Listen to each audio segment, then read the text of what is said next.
nome é Paula Sapir Febro, advogada. Eu trabalho com as causas relativas à anistia política junto ao Ministério da Justiça, defendendo perseguidos políticos, exilados e presos políticos. Eu estou nesse trabalho desde 1995, portanto, há 26 anos. No aniversário da anistia política no Brasil, infelizmente, nada temos a comemorar, pois a luta não foi concluída. Restam ainda centenas de perseguidos e perseguidas políticas a serem anistiadas. Atualmente, a Comissão de Anistia indefere a maioria dos processos, sem atentar historicamente o momento político, a época que tais fatos ocorreram. O desrespeito com os anistiados é notório. O julgador não precisa mostrar notório saber jurídico, mas precisa dominar os elementos básicos do direito, para assim atentar bem o direito da parte. E este direito está sendo negado. Até os dias atuais, trabalha-se sobre este passado recente que tem a incrível capacidade de não passar por centenas de anistiados que ainda aguardam seu julgamento, o pedido de perdão pelo Estado, que atualmente não é concedido, e a sua almejada justiça. Vou fazer um pequeno resumo da trajetória que nós construímos até chegar à Lei de Anistia 10.559, de 13/11/2002. Foi um árduo e penoso trabalho. A primeira Lei de Anistia, a Lei 6683, de 79, é de 28/8/79. Houve depois o decreto número 611, de 21/7/92, seção 8, que regulava a aposentadoria excepcional de anistia. Após, houve o decreto 1500, de 24/5/95, que criou no Ministério do Trabalho a Comissão Especial de Anistia. A medida provisória número 65 foi editada em 28/8/2002, dentro do ato das disposições constitucionais transitórias. Nesta ocasião, todos os processos que estavam sob a guarda do Ministério do Trabalho foram transferidos para o Ministério da Justiça. E, finalmente, fruto de muita luta, reuniões e caminhadas pelo Congresso, foi promulgada a Lei 10.559, de 13/11/2002, a Lei de Anistia, que regulamenta o artigo 8º dos atos das disposições constitucionais transitórias e da outras providências. Minha experiência de 26 anos na anistia. Vou fazer um pequeno histórico. Era o ano de 1995. Levava para protocolar em Brasília meu primeiro processo de anistia política da conhecida feminista, escritora e política por ação, a santista Zuleika Lambert. Em Brasília, deparei-me com imensas dificuldades administrativas, a começar pelo fato de que, inexplicavelmente, a anistia política estava sob a competência do Ministério do Trabalho.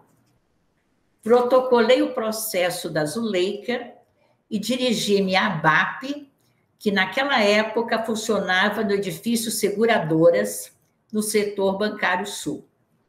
Apresentei-me e fui recebida pela Xanda e apresentada ao Dr. Carlos Fernandes. Conversamos sobre processos e o fato estranho de estarem sendo julgados no Ministério do Trabalho. Xanda prometeu me enviar material sobre anistia e tudo o que precisasse para me ajudar. Este era o espírito agregador da ABAP e de toda a sua diretoria. A ABAP não visava somente seus assistidos, mas realizava um trabalho abrangente de norte a sul do país, através das suas ações. O papel da ABAP foi fundamental e devemos isto à Alexandrina e ao Dr. Carlos Fernandes. O material prometido pela Xanda chegou uma semana após a minha visita e firmamos uma amizade fraternal até o dia de sua vida, tanto pessoal como profissional. Desejo, neste aniversário da anistia, homenagear a anistiada política Zuleika Lambert, que teve papel relevante na vida pública brasileira, minha primeira cliente da anistia. Participou da primeira greve portuária em Santos, São Paulo, durante a Segunda Guerra Mundial, impedindo que um navio que havia chegado com mercadorias espanholas desembarcasse, visto que, naquela época, a Espanha, sob a ditadura do general Franco, estava aliada aos alemães nazistas. Em 1945, concorreu a uma vaga na Assembleia Legislativa do Estado de São Paulo pelo PCB, tornando-se deputada quando tinha apenas 23 anos. Em 1970, fui obrigada a deixar o país por ser membro do Comitê Central do PCB. Foi para o Chile, depois para a França, onde participou do Comitê Europeu de Mulheres Brasileiras. Voltou do exílio 10 anos depois. Foi fundadora do primeiro Conselho Estadual da Condição Feminina, criada pelo então governador Franco Montoro. Zuleika destacou-se na luta operária e na defesa das mulheres por igualdade salarial para homens e mulheres, uma sociedade mais justa e igualitária, construindo diariamente seus ideais. Estas mulheres e homens que foram anistiados têm um passado de luta e a anistia concedeu-lhes principalmente a dignidade de cidadãos e devemos a todos eles, com seu sacrifício, a volta da liberdade democrática, daí a nossa homenagem. Encerro lendo parte de uma correspondência do crítico literário, professor, pensador, escritor e líder católico brasileiro, Alceu Amoroso Lima, pseudônimo de Tristão de Ataíde, que em 1968 escreveu para sua filha Maria Teresa, monja beneditina enclausurada, o seguinte: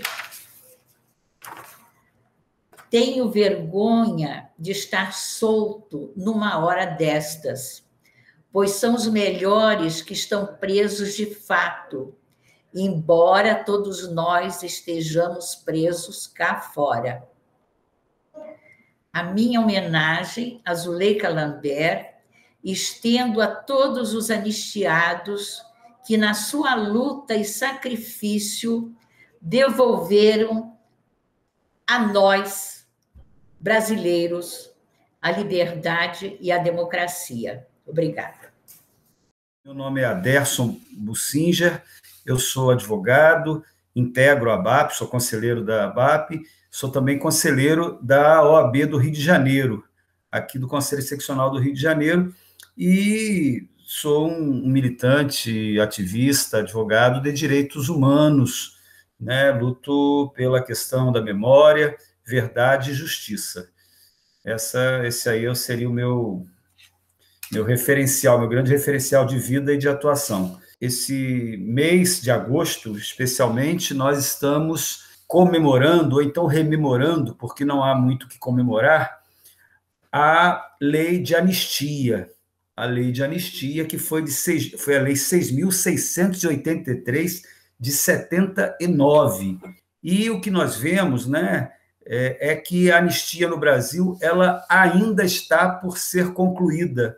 Ela não foi definitivamente ou efetivamente cumprida ou realmente efetivada, tornada realidade. Ela foi muito importante, ela tirou da prisão centenas de presos que estavam sendo torturados, privados da liberdade de maneira ilegal, injusta, ela trouxe muitos exilados de volta para o país, ela, ao longo do tempo, anulou diversas punições, demissões, exonerações no serviço público, veio a Constituição de 88, que então consagrou no artigo 8º, inciso 3º, do ato das disposições constitucionais transitórias, o preceito da anistia de 46 a 88, então, portanto, bem ampla, para antes até do regime militar de 64.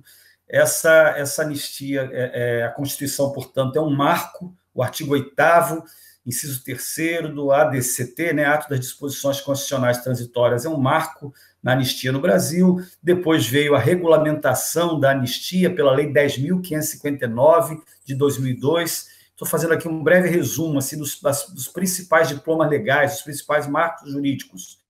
Lei de Anistia 79, Constituição Federal de 88, 2002, portanto, a regulamentação pela Lei 10.559 de 2002, portanto, né? Afora outros diplomas legais que houveram específicos, mas esses são os principais. Tiveram diplomas legais de categorias, petroleiros tiveram algumas leis específicas, outras, mas esses são os marcos importantes. E nós temos um quadro, como eu dizia inicialmente nesta fala, em que, em primeiro lugar, restam muitos brasileiros e brasileiras para serem anistiados ainda.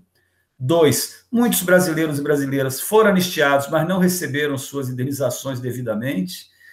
3, hoje, na atualidade, portanto, né, nos dias de hoje, nos dias que estamos vivendo um retrocesso no campo da anistia no Brasil com o atual governo. Então, nós temos uma comissão que não cumpre seu papel, que em raríssimos casos concede anistia, raríssimos, e pelo contrário, vem revisando a maioria dos casos, vem revisando, como está acontecendo com os cabos da aeronáutica, como está acontecendo com os sindicalistas, vários setores de anistiados estão sendo revisados por essa comissão militarizada, portanto, essa comissão que o Ministério Público Federal já ingressou com uma ação que está em tramitação em Brasília, na qual ele pede a destituição dos membros dessa comissão. Infelizmente, o juiz não acatou ainda o pedido, mas é um processo que está tramitando.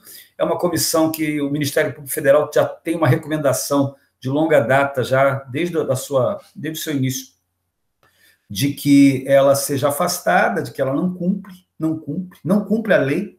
O Brasil não cumpre, eu afirmo aqui como advogado, o Brasil efetivamente não está cumprindo o que determina a Constituição, que determina a lei 10.559 em relação à efetivação das anistias. Então, um quadro muito difícil que nós estamos nesses mais de 40 anos da lei da anistia, né? Nesse 28 de agosto de 2021, no qual vamos rememorar, portanto, a lei de 28 de agosto de 79, é um quadro muito difícil, muito difícil. Houveram avanços? Existiram avanços, sim, tivemos avanços importantes, mas não é possível deixar de enxergar a realidade na qual nós estamos vivendo um retrocesso. E a BAP, ela cumpre um papel muito importante na luta pela efetivação da anistia, ela representa centenas de anistiandos que ainda não conquistaram a anistia, ela representa anistiados também que não tiveram devidamente sua anistia concedida. E eu vou terminar dizendo aqui também que recentemente nós discutimos na BAP um conceito, então uma proposição no sentido de que lutemos também pela responsabilização daquelas empresas, dos setores financeiros que apoiaram a ditadura militar. Então, para além da anistia, uma responsabilização, como foi no caso da Volkswagen, todos acompanharam esse processo que aconteceu no Ministério Público Federal em São Paulo, particularmente eu participei desse processo, junto com o advogado Nicodemos, doutor Nicodemos, o IEP, Instituto de Pesquisas, né, Sociais, nós participamos desse processo. Foi um marco importante, que tem um relatório do Ministério Público responsabilizando a Volkswagen pela ditadura, pelo apoio à ditadura. Eu faço questão de destacar, nesse agosto de 2021, esse fato importante que aconteceu nesse processo da Volkswagen. Então, esta a minha fala, é uma fala, em primeiro lugar, eu posso, embora ressaltei os pontos pessimistas, porque eu não tenho muito o que falar de fatos bons nesse momento em relação à anistia, mas eu, apesar de falar dos espinhos, né, que nós estamos vivendo, as revisões ilegais, essa comissão militarizada, essa comissão que coloca a sua ideologia de apoio ao antigo regime militar na frente da lei e da Constituição, é isso que acontece. Eles estão lá para cumprir a lei e a Constituição, só que eles colocam na frente disso o apoio que eles dão, o apoio que eles fazem à ditadura que passou, como se fossem saudosistas. Aliás, são saudosistas da ditadura. Eu tenho notícia de que em sessões da comissão se mostra livros do Ustra, fica se exaltando livros do coronel Ustra, um torturador. Onde já se viu uma comissão de anistia você ficar exaltando livros de um torturador? Isso é um absurdo total. Mas então, embora falei muito de espinhos, dos problemas que nós estamos vivendo, eu também quero dar uma palavra de otimismo, no sentido de que eu creio que nós vamos reverter essa situação, já passamos por outras dificuldades, já passamos por momentos muito difíceis, e creio que a ABAP faz parte desse processo de mudança, de retomada, de resistência, para que a gente realmente no Brasil venha a avançar o que é necessário ainda e preciso no tema da verdade, memória e justiça. Essa é a minha fala. Meu nome, portanto, é Aderson Bussinger, conselheiro da ABAP, conselheiro da OAB aqui do Rio de Janeiro, advogado de direitos humanos, também sou advogado trabalhista, né?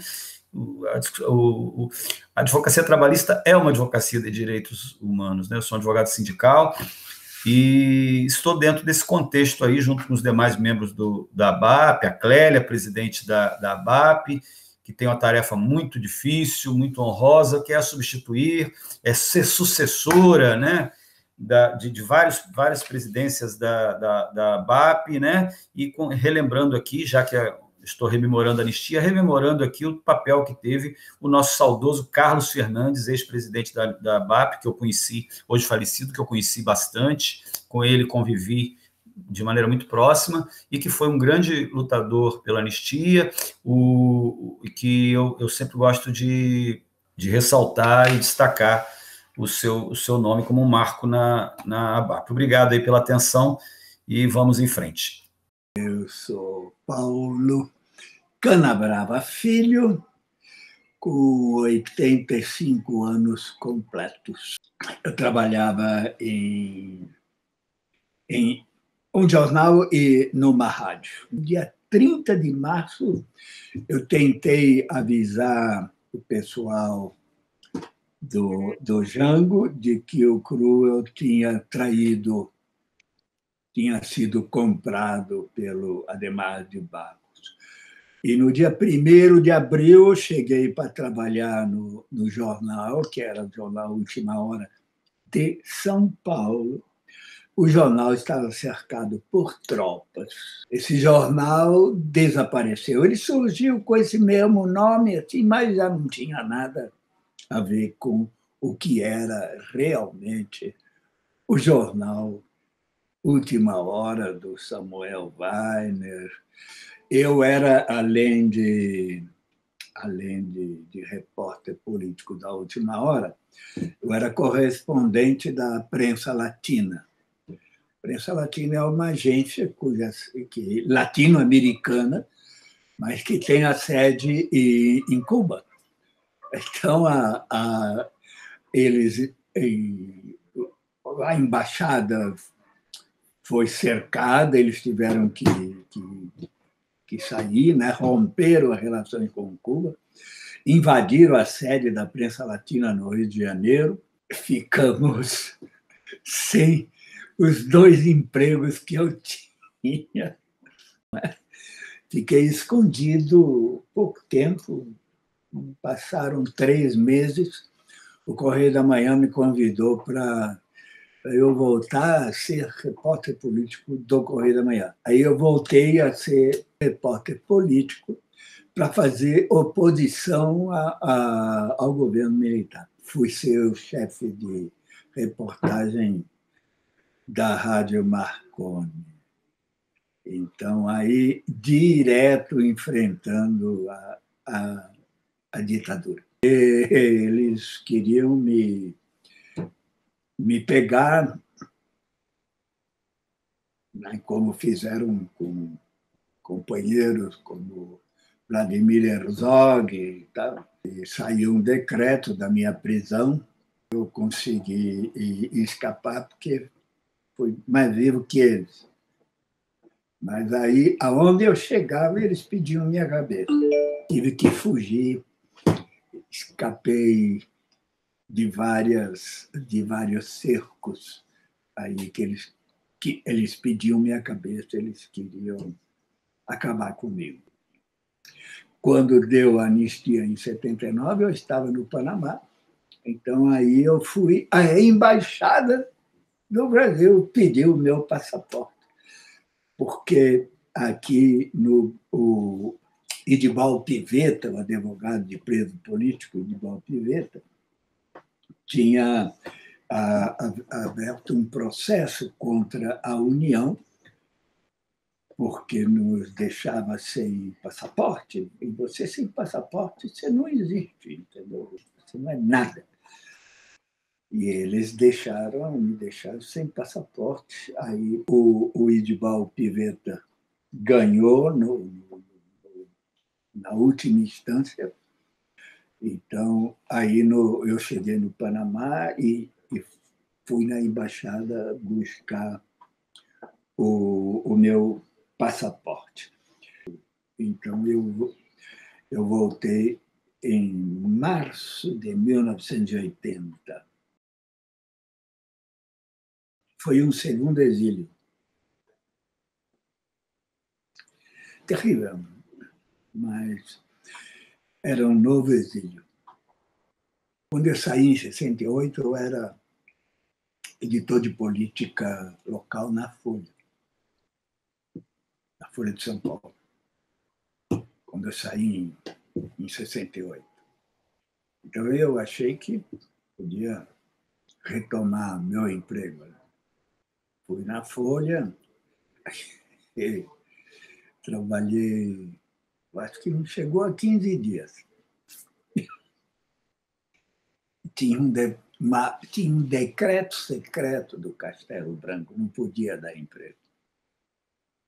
Aí eu consegui um novo emprego, consegui um emprego na TV Gazeta, ali de chefe da reportagem da TV Gazeta. Eu sei fazer as coisas, entendeu? Eu vivi 12 anos no exílio trabalhando de jornalista. Onde chegava era o que eu sabia fazer. Tinha que aprender idioma na marra e tal. Tinha que é o que eu sei fazer. Mas aí, na televisão Gazeta, durei, acho que 2 meses. Quem me socorreu foi a Madre Cristina, do Sede Sapiense. Vem aqui ser professor. Lançamos os cadernos do Terceiro Mundo, né? Então, eu trabalhava aí no caderno Terceiro Mundo.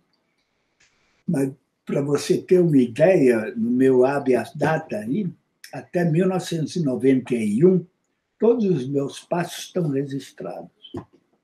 Falou em tal lugar, disse tal coisa. Até cartas minhas para o Neiva Moreira, que era o diretor do Caderno Terceiro Mundo, né? Até cartas eles aprenderam. Tá tudo aqui no meu habeas data. É impressionante como eles gostavam de mim, porque eu não perdia tempo de aonde eu estava. Eu denunciava as falcatruas que eles estavam fazendo, eu denunciava as torturas, denunciava a ditadura, o entreguismo, denunciava tudo que eles estavam fazendo. Como eu estou fazendo agora, né? Como que não existiu, né? Eles fecharam o Congresso, acabaram com os partidos políticos, né? Perseguiram a todos os líderes, lideranças sindicais, liderança estudantil, né? Todos os que estavam no governo do Goulart, né? Os principais quadros do governo Goulart curtiram um exílio de mais de 20 anos, né? Eu, felizmente, curti um exílio só de 12 anos. Mas a maioria do pessoal que estava no governo do Jango teve que se asilar, né? E a quantidade de gente que foi presa, que foi torturada. Eu publiquei um livro que chama Resistência e Anistia, né? Se houve resistência, é porque houve opressão, né? Houve ditadura, perseguição, né? O estrago que eles fizeram nas universidades, né? Os principais, os professores, né? Todos perseguidos, demitidos, foi muito duro. Então, esse livro descreve o que foi a repressão, 17 atos institucionais nos anos da ditadura. Como que... E descreve o que foi a reorganização do movimento popular, né? A resistência a esse golpe e a luta pela anistia. A primeira foi uma anistia à média, né? Inclusive, essa história toda eu conto no livro Resistência e Anistia, porque o general Figueiredo mandou um projeto que só anistiava funcionário público. Aí, no Congresso Nacional, foi criada uma comissão, né, para trabalhar esse projeto e fizeram uma nova lei, né, que, inclusive, se destacou a figura do Teotônio Vilela, né, que ele assume a presidência dessa comissão do Congresso e vai visitar, inclusive, presos políticos e tudo mais. Então, a lei é incompleta, mas permitiu a volta, soltou a maioria, soltou todo mundo, libertou os presos políticos e permitiu a volta do irmão do Enfield, né? Permitiu a volta dos asilados. Houve quem tenha voltado imediatamente depois da lei, né? E foi um processo. Eu demorei um pouquinho para voltar, porque precisei organizar minha vida, né? Não é fácil. Família com 4 pessoas, não é fácil você passar 4 passagens aéreas, né? Isso é outra história. Então, foi importante a lei nesse aspecto. Aí veio a Constituinte, né? 87. Aí a questão da anistia foi novamente abordada com a intenção de que fosse realmente uma anistia. E isso, imagina, né? Constituição de 88. Aí, disposições transitórias da Constituição, está lá quem deve ser anistiado, como deve ser, e por quê e tal, tudo isso. Para funcionar, um dispositivo constitucional precisa de lei que regulamente. De 88 a 2002, quantos anos foi a luta para que saísse a lei que foi... a gente conseguiu, eu digo a gente, porque eu fui parte desse processo, né? A ABAP foi fundamental, foi crucial nesse processo. Tem artigos inteiros da lei que foi feito pelo Carlos Fernandes, mas nós ali, o tempo todo, né, nós conseguimos apoio até do Antônio Carlos Magalhães, que é o presidente do Senado, quando o Fernando Henrique disse que não nos recebia, né, nós pedimos socorro para o presidente do Senado, e o presidente do Senado praticamente forçou o presidente da República, Fernando Henrique Cardoso, a nos receber, a receber uma comissão. Então, daí, ele botou o Aloysio, que era chefe da Casa Civil dele, né, para ser o interlocutor. E daí saiu, então, a medida provisória. Mas nós não queríamos medida provisória, nós queríamos lei. Então, essa medida provisória chegou no Congresso, nós fizemos o trabalho dentro do Legislativo, né, para que fosse lei, e lei com tudo aquilo que a gente queria. Foi muito, muito importante a contribuição da ABAP. Então, essa é a lei que passou a vigorar, e vou dizer uma coisa para você. Nenhum dos governos conseguiu realizar a justiça de transição satisfatoriamente. Nenhum. Nenhum governo quis assumir a justiça de transição satisfatoriamente. Houve um período em que a comissão trabalhou mais, e parecia que estava tudo uma maravilha, mas está aí. Tem muita gente ainda para ser anistiada. E a justiça de transição nunca condenou os torturadores, os assassinos da nossa gente, né? Os torturadores do nosso povo. Quer dizer, isso faz com que a justiça de transição seja incompleta e imperfeita. Eles querem deturpar a anistia.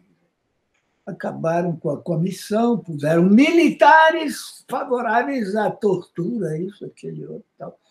Aí, como membros dessa comissão, enfim, a justiça de transição agora realmente não temos mais.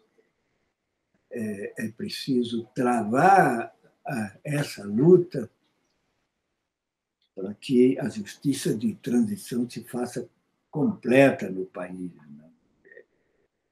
Que a democracia volte a vigorar neste país. Retomar a luta pela libertação nacional.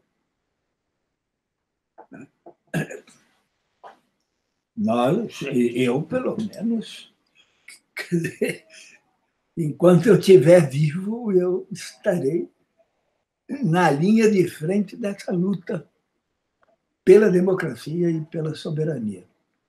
Eu acho que são duas palavras que podem unir as pessoas responsáveis numa frente de salvação nacional.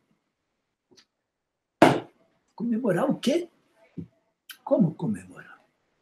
Nós temos que nos indignar com o que está acontecendo com a justiça de transição e partir para a luta, para retomar essa justiça de transição. Assim de simples. Aproveitar a data para fazer um apelo, chamar todo mundo.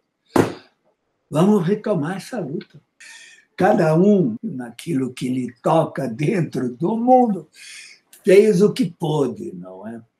Está na hora de voltar a fazer o que pode. Não faço arruaça, coisa nenhuma. Eu sou um trabalhador da pena. Eu sou um cara que fica indignado com o que estão fazendo com esse país. Pô. Eu sou Paulo Canabrava Filho, jornalista minha vida inteira. Estou com 85 anos, tenho mais de 60 anos de jornalismo.